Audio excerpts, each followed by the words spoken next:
gracias por la presentación. Para los que no me conocen, yo soy Constanza Gómez, becada de tercero de pediatría que está rotando acá por neonatología UC. Y vengo a presentarles este tema a propósito de un caso que tuvimos con la doctora. Vamos a partir entonces con el caso clínico. La paciente es de iniciales ILK, de sexo femenino, una recién nacida de término de 37 semanas, adecuada para la edad gestacional, que fue trasladada de Temuco. Su madre es una multípera de 1, que cursó con un embarazo controlado, con ecografía precoz y diagnóstico antenatal de trisomía 21 por ADN libre fetal, y con la sospecha de un canal AB en su ecocardio fetal.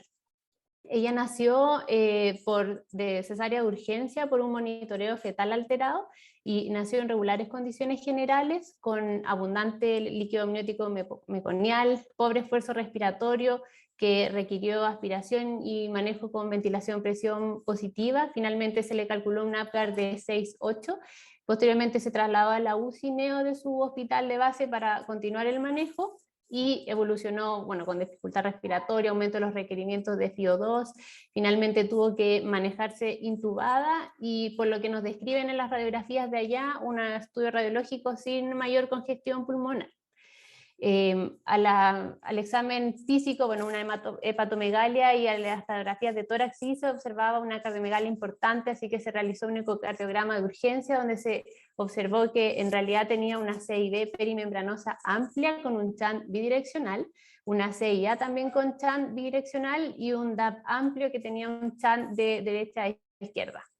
Se le tomaron exámenes de laboratorio donde destacaba en su hemograma una hiperleucocitosis que fue controlada progresivamente y lo más alto llegó hasta 112.000, descrita con 65% de células atípicas, sin compromiso de los glóbulos rojos y plaquetas. Y dentro de esto se le solicitó todo el estudio complementario, donde destacaban alteraciones de la prueba de coagulación con un TP de 25%, un TTPA prolongado de 57.3, lo cual se manejó con vitamina K. Además cursó con elevación de las transaminasas, una GOT 69, GPT 185, una hiperbilirrubinemia hasta 14, con una directa de 6.6. Y en relación a esta sospecha de trastorno mieloproliferativo se le solicitaron exámenes de lisis tumoral, donde destacaba un LDH de 4.827 y una hipercalemia que fue muy severa, que llegó hasta 9, que se manejó en el fondo con todas las medidas médicas posibles, con gluconato de calcio, beta-2 agonistas e incluso hasta con BIC de insulina. En el fondo, como se trasladó a nuestro centro para continuar con el manejo disciplinario y por la necesidad de manejo por la parte hematológica principalmente. Acá llegó en similares condiciones generales. A los exámenes iniciales destacaba una hiponatremia, una hipocalemia con esta BIC de insulina importante, y una hipoglicemia que también se requirieron manejar. Se suspendió la BIC de insulina, se mantuvo en régimen cero con un apoyo de un suero glucosado con una carga de glucosa de 9, y se conversó previamente con el equipo de hematología previo a su ingreso, quien sugirió manejar con volúmenes altos de hiperhidratación para manejo del trastorno mieloproliferativo y de la sospecha de lisis tumoral. Se mantuvo ventilada en el fondo con ajustes de parámetros, con radiografías que acá se veían bastante congestivas y con cardiomegalia. Y finalmente, de la parte hematológica, se tomaron acá un nuevo hemograma que tenía unos glóbulos blancos en 164.000, con 65% de blastos, con exámenes sugerentes de una lisis tumoral, una LDH que también se mantenía por los 2.300, un calcio que afortunadamente estaba bajo en el contexto del que llegó en el fondo con una hipocalemia bien severa, y además con un trastorno de la coagulación y una probable falla hepática aguda secundaria a su trastorno. Se conversó con el equipo de hematología, quien sugirió en el fondo mantener la hiperhidratación e inicio de quimioterapia con citarabina. Y esto fue, en el fondo, se comenzó a los 5 días de vida de la paciente. Se inició tratamiento con alopurinol y se sugirió estudio seriado con exámenes de lisis tumoral y hemograma. Y finalmente, por necesidad de quimioterapia, como no se podía pasar en nuestro centro, se trasladó a la UPC para recibir en el fondo su tratamiento antineoplásico. Entonces, dentro de los objetivos que vamos a ver hoy en nuestra presentación, va a ser un poco conocer las generalidades sobre el trastorno mieloproliferativo transitorio en niños con síndrome de Down, revisar un poco la patogénesis y la historia natural que tiene este trastorno mieloproliferativo, y por último analizar las bases del diagnóstico y del tratamiento y la evidencia que tiene este en la literatura. No son objetivos de la presentación revisar el tema de leucemia mieloide aguda u otras alteraciones hematopoyéticas que tienen los niños con síndrome de Down en el periodo neonatal, porque sabemos que son varias, conocer las bases moleculares detalladas asociadas a este diagnóstico y abordar el manejo específico de las complicaciones del trastorno mieloproliferativo y el tratamiento específico, como por ejemplo de la lisis tumoral, así como específicamente no lo vamos a tocar en detalle. Entonces, como hoja de ruta, vamos a ver un poco de la introducción, la fisiopatología y la historia natural de esta enfermedad, las características clínicas y de laboratorio, cómo podemos sospecharlas, cómo podemos hacer el diagnóstico, cómo podemos ver un poco el diagnóstico diferencial de esta enfermedad, los pilares de manejo, las complicaciones, el pronóstico y finalmente conclusiones. Entonces, para partir, el síndrome de Down es la cromosomopatía más común entre los recién nacidos vivos. De hecho, nosotros tenemos varios pacientes que vemos acá y todos sabemos que tienen un amplio espectro de manifestaciones clínicas y muchas malformaciones congénitas asociadas que involucran a muchos sistemas, como el sistema cardiovascular, gastrointestinal, musculoesquelético, y también esto incluye las anomalías hematológicas que presentan estos pequeños. Principalmente lo que uno ve son las alteraciones, los glóbulos rojos, por ejemplo, la poliglobulia, la trombocitopenia neonatal también que ellos presentan, y a veces también pueden cursar con neutropenias. También debemos saber que estos chiquititos tienen un riesgo elevado de leucemias, tanto linfoblásticas como mieloides. Las linfoblásticas se han descrito que tienen un riesgo hasta 10-20% más que la población general, y la mieloide se ha descrito que incluso tienen un riesgo más de 150 veces en relación a la población general. Y dentro de ellas tenemos el trastorno mieloproliferativo transitorio, que este es un síndrome preleucémico neonatal que es transitorio.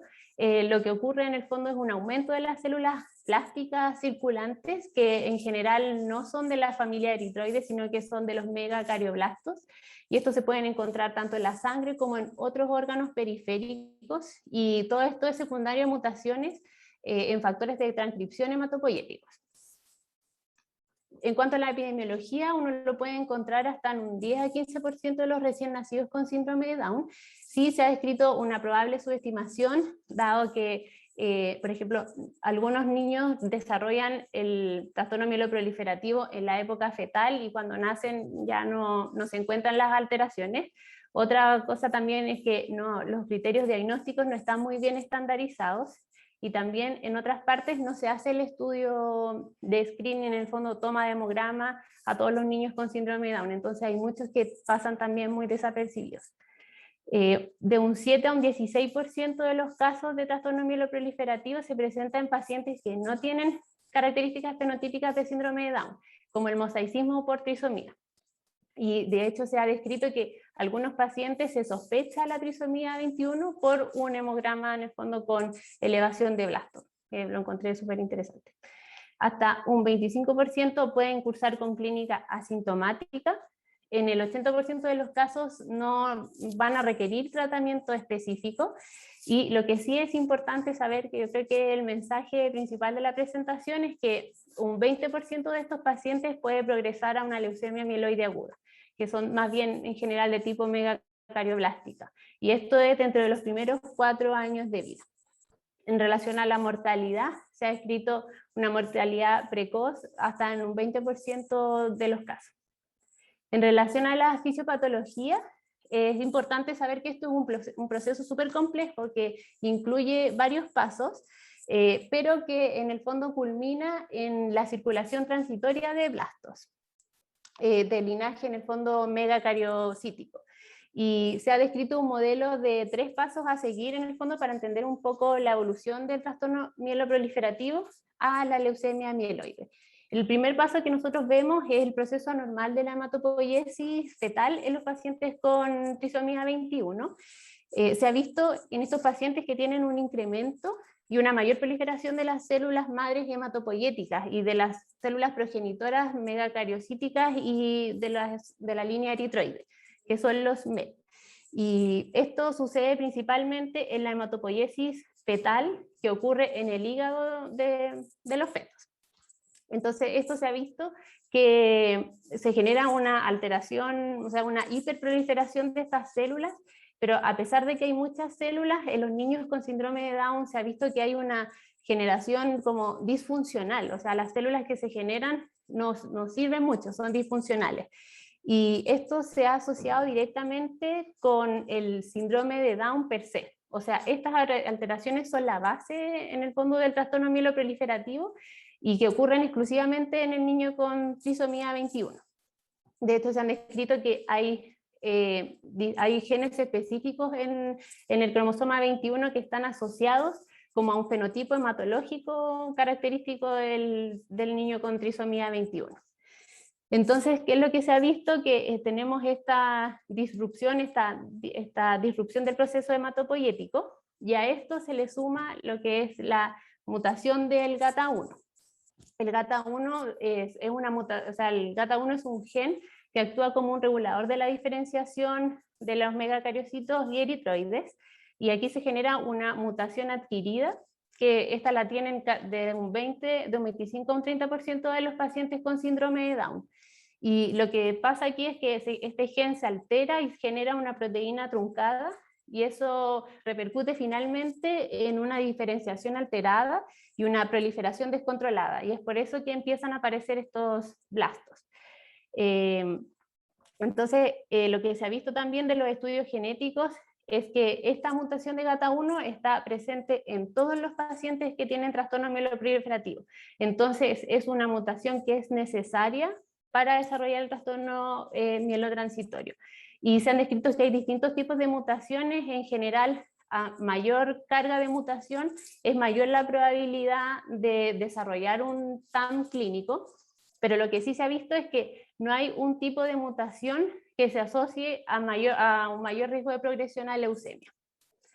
¿Ya? Y finalmente tenemos la parte final, que son se desarrolla o no se desarrolla el TAM clínico.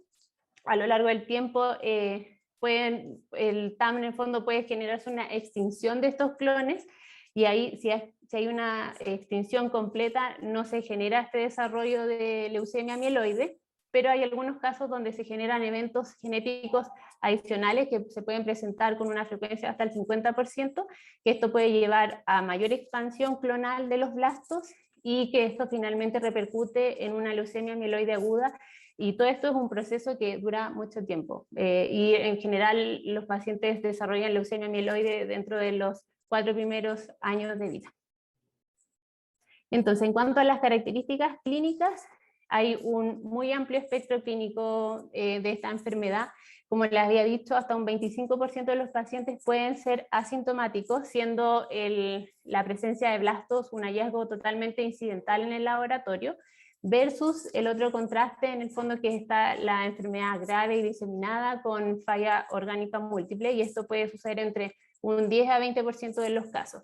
Y estos pacientes en general desarrollan un hidrops fetal, una hepatomegalia masiva, con falla hepática que puede ser variable, puede llegar a ser fulminante, con fibrosis hepática, con falla cardíaca y derrame pleural y pericárdico. Son pacientes muy, muy graves. En general, estos pacientes se diagnostican dentro de los primeros días, semanas de vida. Se ha escrito como en tiempo promedio entre los 3 a los 7 días.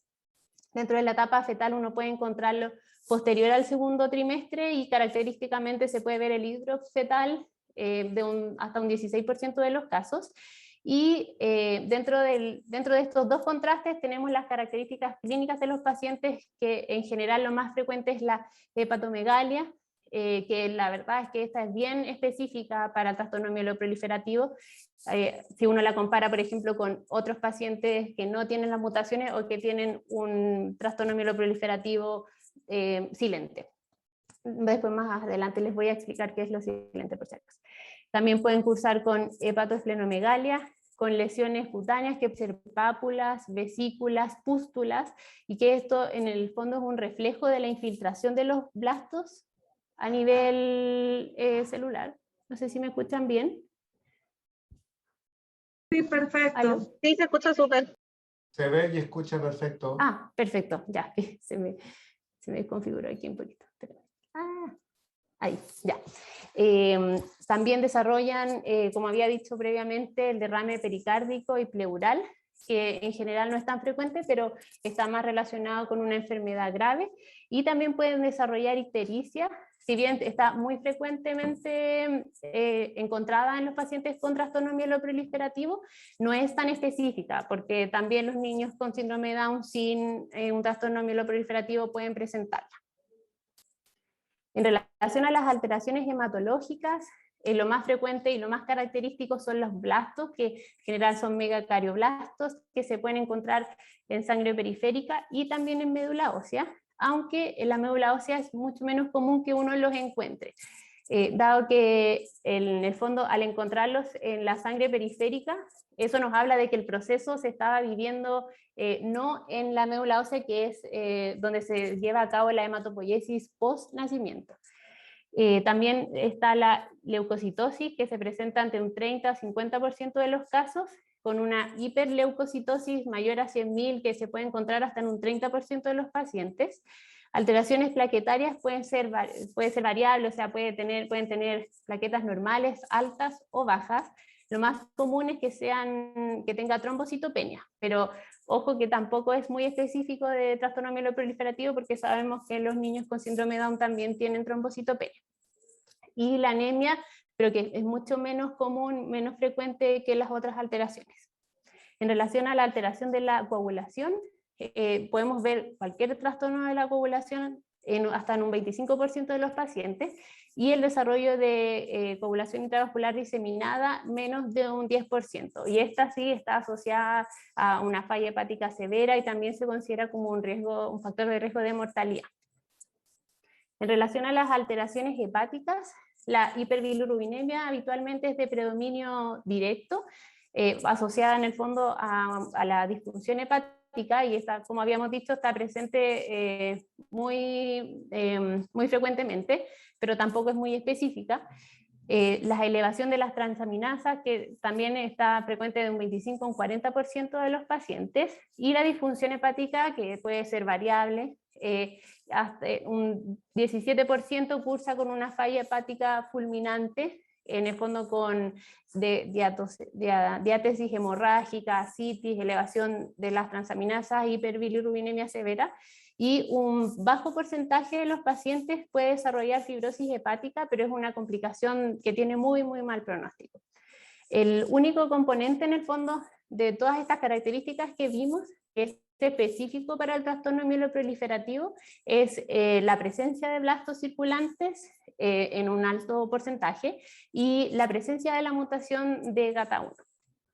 En relación entonces a los blastos circulantes en la sangre periférica, es importante saber que la mayoría de los pacientes con síndrome de Down, hasta un 98% están descritos en la serie, puede presentar blastos circulantes, pero esto no quiere decir que todos los blastos circulantes que presentan los recién nacidos con síndrome de Down estén asociados a un trastorno mieloproliferativo. En general, los blastos asociados a un trastorno mieloproliferativo tienen una morfología variable, con un citoplasma basófilo, tienen unas burbujitas que no sé si las logran ver en la imagen, que sale en el fondo de su citoplasma, y tienen un inmunofenotipo, por si que cuando uno hace el examen de inmunofenotipo por citometría de flujo, que también es variable, y en general tiene marcadores megacariblásticos, mieloides y de células madres positivos, excluyendo en general la línea linfoide o eritroide. Y dentro del estudio de la mutación de GATA1, hay muchos estudios que se pueden hacer. La verdad es que el Next Generation Sequencing es el que más se utiliza y el que tiene mayor sensibilidad. Sin embargo, este estudio no está disponible en Chile y no se realiza de forma rutinaria. Entonces, ahora para el diagnóstico, sabemos que la presencia de blastos es vital, en el fondo es súper importante para hacer el diagnóstico. Sin embargo, no hay una definición internacional ni criterios diagnósticos universales para saber por ejemplo, cuántos blastos yo necesito tener en la sangre, qué porcentaje necesito tener para considerarlo una enfermedad, considerando que los niños con síndrome de Down de por sí pueden tener blastos circulantes positivos. Entonces existen dos estudios prospectivos que hicieron en el fondo un seguimiento a los pacientes y que definieron en el fondo cuánta presencia de blastos a nivel de la sangre periférica me define un trastorno mieloproliferativo. Tenemos el estudio de Berlín, Frankfurt, Münster del 2008, que ellos describían que la evidencia de más de 5% de blastos mieloides en sangre periférica o en médula ósea se podrían considerar como un trastorno mieloproliferativo en lactantes con síndrome de Down menores a 6 meses. Posteriormente salió el grupo de Children's Oncology Group, que se publicó en el 2011, que es el que en general ocupamos nosotros acá a nivel nacional, que en el fondo se necesita la detección de cualquier cantidad de blastos que no sean de familia eritroide en la sangre periférica u otro órgano, y esto se debe confirmar con una segunda muestra que muestre que haya un más del 5% de blastos no eritroides. Y esto es en todo lactante con síndrome de Down o mosaicismo menores de 3 meses. Sin embargo, a lo largo del tiempo se publicaron, bueno, se hicieron nuevos estudios de cohorte, el síndrome de Down Oxford Imperial Down, que este estudio no solo analizó como el porcentaje de blastos, sino que también la morfología asociada, los hallazgos clínicos, y lo más importante, el estado de mutación de GATA1, que es lo que habíamos dicho, que fisiopatológicamente es la base del trastorno mieloproliferativo. Y aquí en el fondo se hizo una diferencia en lo que es el TAM clínico y el TAM silente. Y el TAM clínico requiere sí o sí la presencia de más de 10% de blastos en sangre periférica. Sí o sí tiene que tener esta mutación de GATA1 positiva, y esto se realiza el diagnóstico en niños con síndrome de Down en los primeros 14 días de vida. Versus el TAM silente, que en el fondo es un paciente que presenta de 1 a 10% de blastos en su sangre, que no tiene ninguna característica clínica ni hematológica que me haga sospechar que sea un TAM clínico, y probablemente este TAM silente se ha visto que en el fondo son pacientes que probablemente tienen la mutación de GATA1, pero que tienen una población clonal mucho más baja. Entonces eso hace que las características clínicas sean mucho más sutiles o incluso no puedan tener manifestaciones clínicas. Lo importante de este TAM silente es que como tienen la mutación GATA1 positiva, tienen el eventual riesgo de progresar a una leucemia mieloide aguda si es que esta mutación en el fondo persiste a lo largo del tiempo. Posteriormente, estos mismos estudios hicieron una estratificación del riesgo en el fondo de estos pacientes para definir un poco a quiénes iban a tratar o no. Y el alto riesgo en el fondo se definieron todas las características clínicas que estaban asociadas a una mortalidad precoz. Y entre ellas lo que se vieron es que, bueno, el grupo de alto riesgo, que consideraba más o menos un 21% de los casos, tenía la presencia de hidrops fetal, la presencia de hiperleucocitosis, la disfunción hepática fulminante, como habíamos mencionado antes, la presencia de ascitis, la presencia de hiperbilirrubinemia severa, la presencia de elevación de transaminasa, como más 200 en relación al límite superior normal, la presencia de alteraciones hemorrágicas como la diátesis hemorrágica o la coagulación intravascular diseminada, y compromiso cardiorrespiratorio como lo que habíamos visto, el derrame pleural, falla cardíaca. Después se catalogó el riesgo intermedio, que es en el fondo solo hepatomegalia palpable, que no sea explicada por una causa cardíaca, y una disfunción hepática como alteración de las pruebas hepáticas, pero no fulminante. Y el bajo riesgo, que se ve en general que no tienen hepatomegalia o que pueden tener una hepatomegalia muy leve, pero sin ningún tipo de alteración de los exámenes. En relación al diagnóstico diferencial, uno no debe olvidar que en el fondo todas estas manifestaciones clínicas pueden ser explicadas por otra cosa. Y si uno lo va viendo por planes en el fondo o por hallazgos, por ejemplo, tenemos que tener nosotros presentes que la presencia de blastos sí puede ser explicada en el fondo por otras causas como la sepsis connatal severa, que pueden hacer en el fondo estas reacciones leucemoides, una presencia también de una infección congénita severa, la presencia de hemólisis severa, o la presencia de una leucemia linfoblástica, que en general eso es muy raro de ver en el periodo neonatal. La presencia de falla cardíaca, pensar siempre en primera instancia como en una cardiopatía congénita que la pueda estar ocasionando, la presencia de hiperbilirubinemia, como ya lo habíamos visto por sepsis, que puede ser de origen bacteriano o viral, la presencia de enfermedades metabólicas, hepatitis neonatal, o por ejemplo también una atresia de las vías biliares. Y las lesiones en piel, que en general se describen como pápulas o vesículas, también uno tiene que pensar, si es que están presentes, en que puede hacer esto también una infección, por ejemplo, por herpes simple. En relación al manejo de estos pacientes, ¿qué es lo primero que nosotros deberíamos hacer? Bueno, a todo recién nacido con diagnóstico o sospecha de trisomía 21, uno debería tomarles un hemograma a todos en el periodo neonatal. Si es que este resultara alterado, nosotros deberíamos tomar una segunda muestra para confirmarlo y confirmar este aumento de blastos, y también observar obviamente si es que hay compromiso de otras series. Y una vez ya confirmado con el hemograma, uno debería solicitar un inmunofenotipo por citometría de flujo, que es para ver en el fondo si es que tienen esta relación mieloide que está asociada al trastorno mieloproliferativo.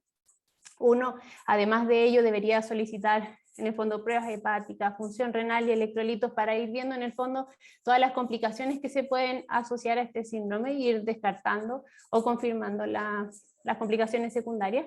Pruebas de coagulación, la radiografía de tórax para búsqueda de derrame, ecocardiograma también, ecografía abdominal para buscar ascitis o hepatomegalia.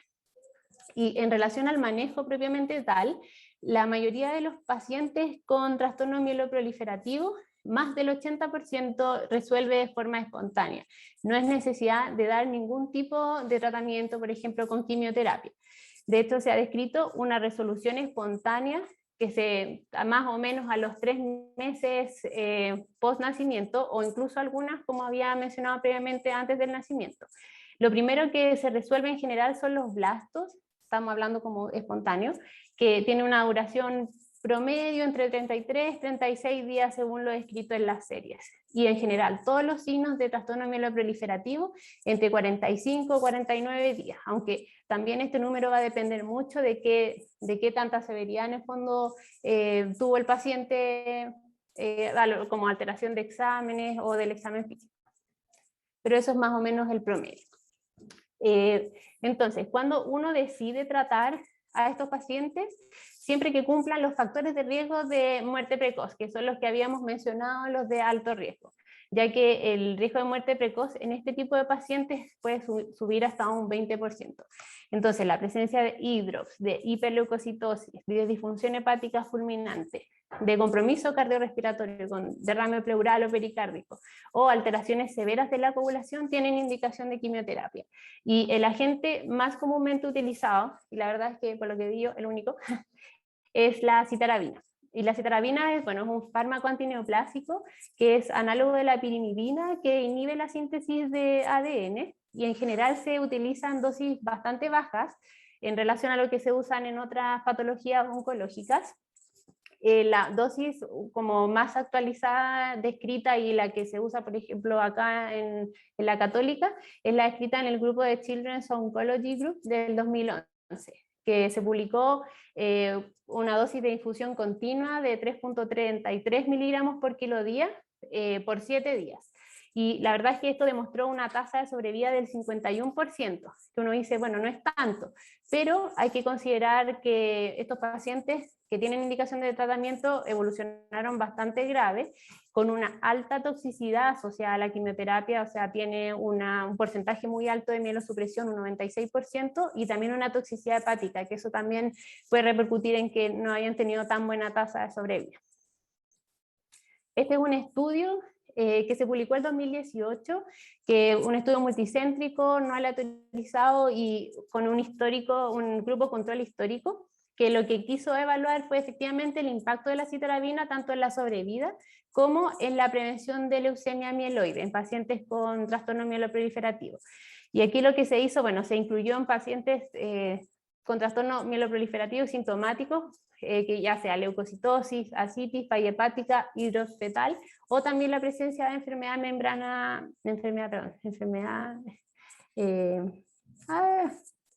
enfermedad residual. Y lo que se hizo fue evaluar en dosis bajas de citarabina, que esta se utilizó 1,5 miligramos por kilo día por 7 días. Y esto se comparó con el grupo control histórico, en el fondo que en ese tiempo no se hacía nada, y se evaluó la historia natural que presentaron estos pacientes. ¿Y qué fue lo que se vio en este estudio? Fue que los pacientes sintomáticos tratados se observó una sobrevida acumulada significativamente mayor en relación a los pacientes que no se trataron de forma histórica en el pasado. Y en relación a la evaluación de prevención de leucemia mieloide, eso sí se vio, como podemos ver en este gráfico, que los pacientes sintomáticos tratados no tenían diferencias significativas en relación a la progresión del trastorno mieloproliferativo a leucemia mieloide. Esto quiere decir que si bien nos ayuda a disminuir la sobrevida, no cambia en el fondo de forma significativa para la progresión a leucemia mieloide aguda. En relación a las complicaciones que pueden presentar estos pacientes con trastorno mieloproliferativo, bueno, tenemos la hiperleucocitosis, que se caracteriza por el distrés respiratorio, síntomas neurológicos y estado de gran gravedad, que es secundario en general a la leucoestasia que se produce por tener tanta célula. En general esto se maneja con hiperhidratación, también en general indicación de inicio de quimioterapia, y en medidas de salvataje uno puede utilizar la leucoféresis o la exsanguíneo-transfusión. En relación a la lisis tumoral, que bueno, ya sabemos que cursa con hiperfosfemia, hipocalcemia, hiperuricemia, hipercalemia, y falla renal también se maneja con hiperhidratación, también tiene indicación de manejarse con alopurinol, y el manejo en el fondo hidroelectrolítico y de soporte según las complicaciones que vayan presentando a lo largo de su evolución. Y finalmente las alteraciones de coagulación, que en ocasiones pueden requerir transfusión de plaquetas o de plasma fresco congelado crioprecipitado. Cuando uno dice en el fondo que tenemos una remisión completa de este trastorno mieloproliferativo, en general se describe cuando ya no hay presencia de blastos en la periferia, cuando tenemos, si es que hubo alguna alteración, tenemos la mejoría de las 3 líneas hematológicas, cuando ya el paciente en el fondo no tiene ningún signo clínico, ya no tiene derrames, ya no tiene, por ejemplo, hepatomegalia por más de 7 días. Ya se considera ahí en ese momento que el paciente ya está tratado. Estos pacientes habitualmente pueden desarrollar un síndrome mielodisplásico, que es como el pródromo a la leucemia mieloide. Y esto se considera cuando el paciente, ya estando en remisión completa por más de 8 semanas, después de 3 meses en el fondo de ese momento, tienen un estudio con blastos mayor al 5% en la médula ósea. Y ya cuando tenemos el desarrollo de leucemia mieloide, la consideramos cuando hay más de un 30% de blastos en la médula ósea. En relación al pronóstico de esta enfermedad, tenemos que la mortalidad, como ya lo habíamos mencionado, puede ser precoz hasta en un 20% de los pacientes en el periodo neonatal, pero en general solo la mitad de esta mortalidad está atribuida directamente al trastorno mieloproliferativo. El resto en general como secundaria a las complicaciones que se generan por este trastorno, por ejemplo la inmunosupresión, la disfunción hepática severa. En general se describe una sobrevida global de 85% y una sobrevida libre de enfermedad 63%. Y en relación a la progresión a leucemia mieloide, de un 10 a un 20% de los pacientes puede progresar a leucemia mieloide aguda dentro de los primeros 4 años de vida. Y es importante eso que les comentaba previamente, que hasta un tercio de los pacientes pueden desarrollar este pródromo de síndrome mielodisplásico, que se genera en el fondo una citopenias progresiva, que en general comprometen las plaquetas y los glóbulos blancos, y es por esta razón en el fondo que los pacientes tienen que continuar en estricto seguimiento, porque esto puede ser en el fondo un hallazgo que me predice el desarrollo de leucemia futura. Se ha encontrado también en estudios genéticos que la mutación de GATA1 en el fondo, si yo encuentro una mutación específica de GATA1 en blastos de un trastorno mieloproliferativo transitorio, es la misma mutación que yo encuentro en el mismo individuo que después desarrolla una leucemia mieloide. Entonces sabemos que esta mutación es tanto necesaria para el desarrollo del trastorno mieloproliferativo y además también es necesaria para desarrollar la leucemia mieloide aguda. Sin embargo, a pesar de que tienen un alto riesgo de desarrollar leucemias mieloides, en comparación a la población general, también tienen un mucho mejor pronóstico en relación a los otros pacientes, con una sobrevida de 90% libre de enfermedad. En relación a los factores predictivos de progresión, revisé bastantes estudios, la verdad es que no hay ninguno como categórico, sí se han descrito como potenciales en el fondo factores de riesgo. Uno es el desarrollo de derrame pleural al momento del diagnóstico, mayor tiempo de regresión, en el fondo que cueste más que los blastos se vayan desapareciendo a lo largo del tiempo. Enfermedad mínima, enfermedad mínima residual positiva al mes y a los 3 meses, y la presencia también de otros eventos genéticos adicionales a la trisomía 21 o al GATA1, que en el fondo actúan como gatilladores de la progresión a leucemia. En cuanto al seguimiento, se recomienda en general el seguimiento con hemato-oncología de estos pacientes cada 3 meses, bastante estricto, con un hemograma hasta los 4 años de edad, porque ese es el tiempo en el fondo en el que tienen mayor probabilidad de desarrollar una leucemia mieloide.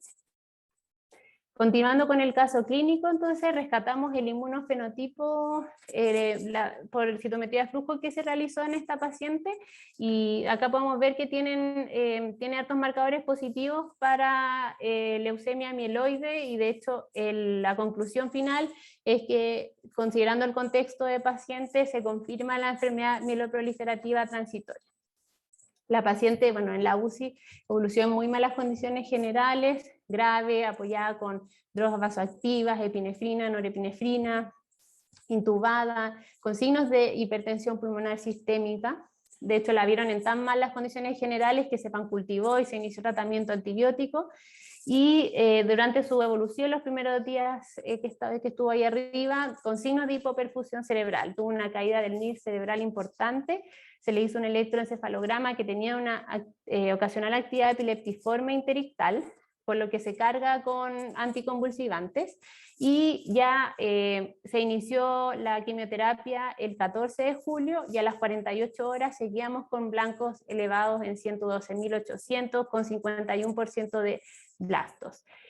Sumando todo en el fondo de la evolución del paciente, se sospechó un síndrome de leucoestasia, y dada la gravedad y la poca respuesta que se había considerado en el fondo a la quimioterapia, se decidió realizar exsanguinotransfusión a los 7 días de vida. Posteriormente, con leve mejoría en el NIR cerebral, se le realizó una resonancia que mostraba que tenía infartos subagudos, corticales parietales y microhemorragias, probablemente en relación a su hiperleucocitosis. También evolucionó con una insuficiencia cardíaca debido a su DAP muy amplio y hemodinámicamente significativa, que de hecho requirió hace poco el cierre quirúrgico. Y de la parte hematológica evolucionó con disminución de leucocitos rápidamente progresiva, es decir, el 16 que se hizo su exsanguinotransfusión pasó de tener 80.000 blancos a 28.700 en las primeras, en el curso de horas, para después ya del 17-18 ya tener en el fondo recuento de glóbulos blancos normales. Completó finalmente 5 días de tratamiento con citarabina en infusión continua. Posteriormente evolucionó con leucopenia y trombocitopenia, con falla hepática y renal transitoria, que se sospechaba en el fondo que era multifactorial entre el uso en el fondo de quimioterapia, que tiene alta toxicidad hepática y muy alosupresión, pero sin embargo no desarrolló ningún nuevo conflicto en relación al trastorno mieloproliferativo y tampoco nueva necesidad de otro curso de quimioterapia. Entonces, en relación a las conclusiones, el trastorno mieloproliferativo es un síndrome preleucémico transitorio que desarrollan de forma exclusiva los niños con síndrome de Down.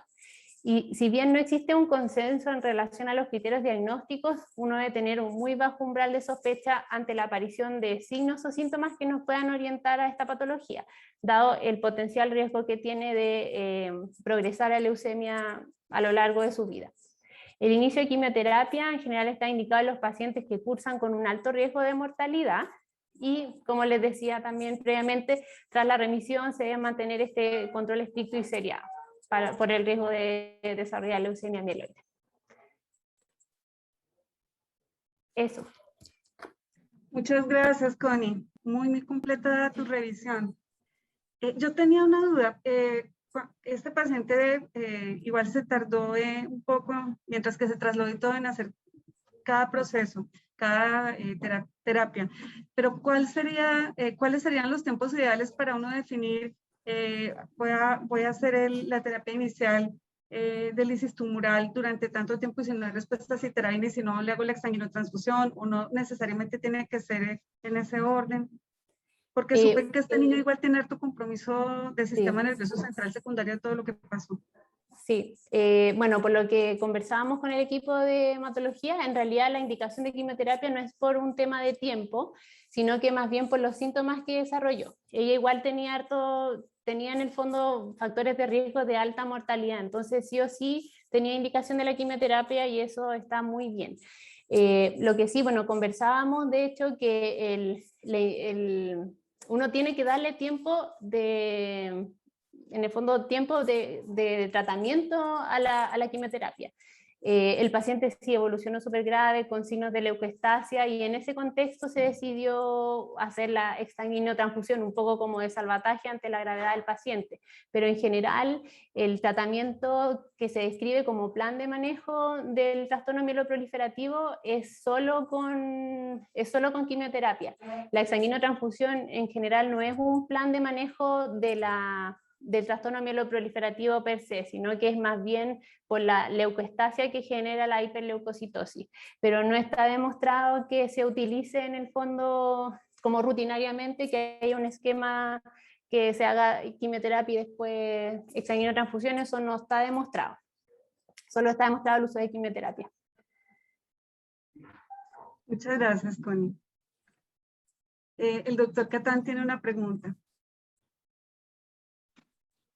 Gracias, Connie, muy interesante. Y nos recordaba que hace harto tiempo tuvimos una serie como de 2 o 3 pacientes, ¿se acuerdan? Ha sido hace más de 10 años, y que nos impactó harto porque en realidad en general uno no lo ve tan frecuente, y esa vez me acuerdo que uno de los pacientes al menos falleció. Tuvimos este tema de la quimioterapia, el inicio, todo lo que es hacerlo abajo en neonatología, todo este tema que como que uno vuelve a repetirlo, porque como que de repente uno se acuerda dónde se puede hacer, cómo se puede hacer, y eso me imagino que estresó al equipo que estaba ahí, más encima que no teníamos justo cupo esa semana. Entonces, el tema de hacerlo arriba es solo, me imagino, por el aislamiento con... Sí, por la acreditación no se podía realizar. ¿Es el tipo de sala, es el tipo de sala, Connie? Y el manejo de citostático. Ya. Solo por eso. Un poco de eso, ya. Así que eso es importante, es para tenerlo súper claro. Sí. Porque en realidad uno recibe el llamado y ni se acuerda, como que al principio te dicen, oye, tenemos un niño con un síndrome mieloproliferativo, vamos a trasladar, y la verdad que tampoco yo lo pensé en ese minuto acordando de estos otros niños que tuvimos bien graves, muchos con fibrosis hepática ya al nacer, prenatalmente con diagnóstico fetal, que predecía que este niño iba a tener uno de estos síndromes porque empieza a alterarse la función hepática y muchas disfunción hepática súper severa. Lo encontré súper interesante lo que tú nos contabas. Me quedó una duda quizás al pasar.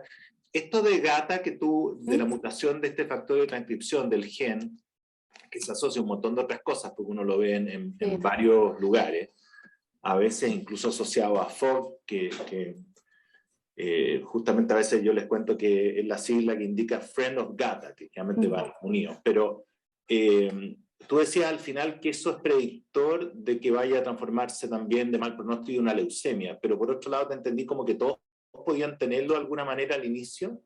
Y la última cosa, ¿eso lo hacemos nosotros en este paciente? ¿Lo medimos? Porque vi que tú hiciste los CD34 y todo lo que son como para identificar el tipo de marcadores de adherencia, pero no lo hacemos, no es algo fácil de hacer que pudiéramos tomar a futuro quizás no lo sabes, pero no está No, AME, Doc, pero acá en Chile no se hace el estudio genético de mutación de GATA1. ya, no es una cosa fácil así como... No, para nada. Yo creo que se podría hacer, pero habría que mandar a pedirlo afuera y en general es complicado. Por eso en general acá se utiliza el método, o sea, los criterios diagnósticos de la COG del 2011, que no incluye el GATA1 como criterio, que en otras partes en Estados Unidos sí se utiliza. O sea, se puede hacer perfectamente así, pero en algún minuto ojalá también pudiéramos... Sí. Lo genial. Sí, respondiendo a su otra pregunta, la mutación de GATA1 es necesaria, uno, para el desarrollo de trastorno mieloproliferativo y también para el desarrollo de leucemia mieloide. Lo que pasa es que dentro de este trastorno mieloproliferativo, posterior a que se desarrolla, se supone que hay una extinción de clones, pero si es que por alguna razón quedan clones sobreviviendo con mutación de GATA1, esos posteriormente son los que se progresan y desarrollan esta leucemia mieloide. Ah, ya, se lo toma a los clones en el fondo. Sí, Ya. sí. No es, claro, no es general, sino que a los clones de células lácteas. Perfecto. Sí. Súper, Connie, muchas gracias. Gracias a usted. Gracias, doctor. La doctora Toso también levantó la mano. Hola, Connie. Muchas gracias por la presentación, bien ilustrativa. Me encantó esto de los genes, porque van teniendo explicación, pero también yo tenía una pregunta en ese sentido, porque también no me quedó tan claro. Y al revés, entendí que era más bien una explicación de lo que pasaba, pero luego como una herramienta clínica. En el fondo el niño que desarrolla este trastorno mieloproliferativo per se ya tiene más riesgo. Entonces no sé si se justifica desde el punto de vista clínico hacer un screening con estos genes. Esa es una pregunta. Y bueno, y lo otro, los comentarios, un poquito, sí, efectivamente, para lo que es quimioterapia hay todos los procedimientos de manejo de citostáticos que tienen es bien riguroso, hay registros, hay cuidados, y por eso se han definido lugares específicos en el hospital para aplicar quimioterapia, y nosotros no somos uno de ellos. Entonces, por eso se trasladó a la UCI pediátrica. Lo recibimos acá porque pensamos, no siempre llegamos a la quimioterapia, siempre, entonces pensamos en haberlo recibido y evaluarlo, y sobre todo porque también tenía bastante trastorno respiratorio cuando se trasladó, entonces por eso pensamos nosotros en manejarlo. Y la otra pregunta, bueno, de la parte neurológica, a ver, hay dos partes acá. Uno, los hallazgos que se encontraron en la resonancia, me parecen que pueden ser explicados por varias razones, entre ellas por trastornos hemodinámicos, trastornos respiratorios, necesidad de medicamentos, trastornos de coagulación que también tuvo. Y lo que yo no entiendo, no hay información que yo sepa, es un poco cómo afecta el síndrome de hiperviscosidad en la función cerebral. Está bien descrito que los niños con poliglobulia, que han tenido síndrome de hiperviscosidad en el fondo, tienen peor pronóstico neurológico a largo plazo, independiente si uno hace una eritroféresis o no y en qué minuto la hace. Entonces, aquí tenemos herramientas de juicio que antes no teníamos y que ahora tenemos menos probablemente poliglobulia tan sintomática.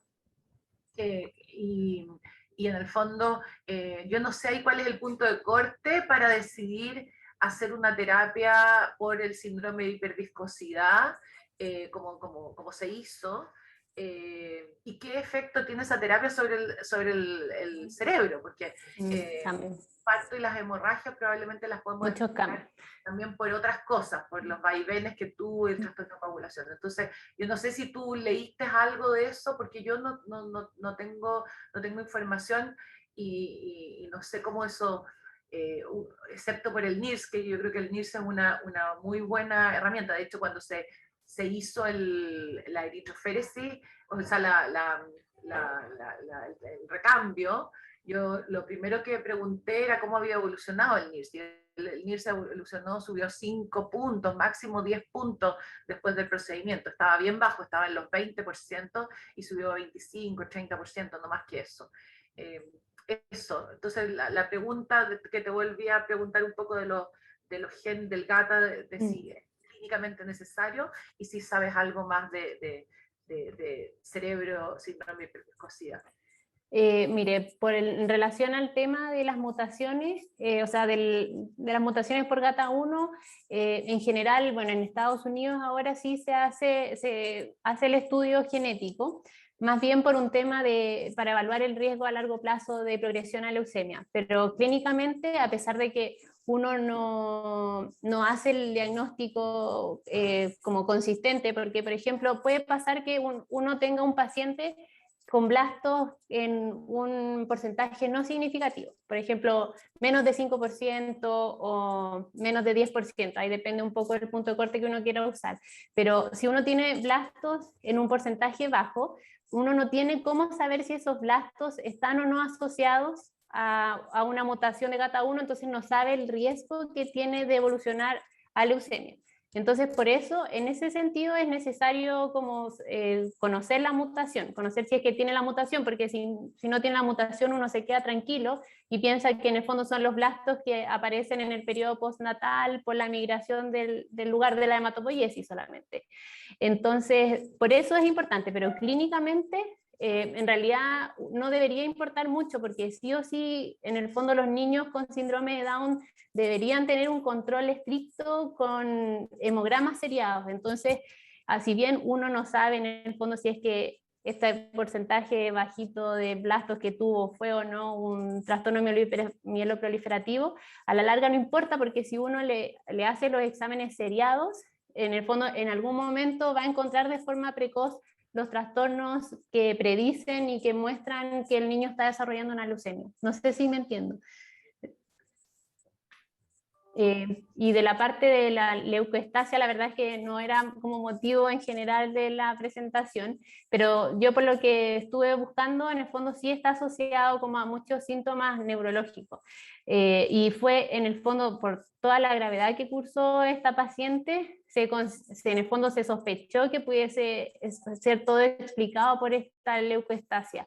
Y por eso se planteó en el fondo la exsanguinotransfusión, pero no en el fondo, bueno, el equipo de hemato-oncología la verdad es que no estaba tampoco muy de acuerdo con la indicación, porque no es el manejo del trastorno mieloproliferativo, y ellos pensaban en el fondo que había que darle más tiempo a que la quimioterapia hiciera efecto. Pero estoy de acuerdo con usted en que todos los cambios, o sea, todos los hallazgos que tenía este paciente podrían haber sido explicados en el fondo por su tema hemodinámico, cardiovascular, en el fondo que estaba descompensada su cardiopatía, eso. Entonces estoy de acuerdo con usted en ese sentido. Pero el tema ahí de la leucoestasia, la verdad es que no busqué mayormente, más que ver que en el fondo cumplía con la sospecha en el fondo que ellos plantearon y que por eso lo utilizaron el exsanguíneo como tratamiento.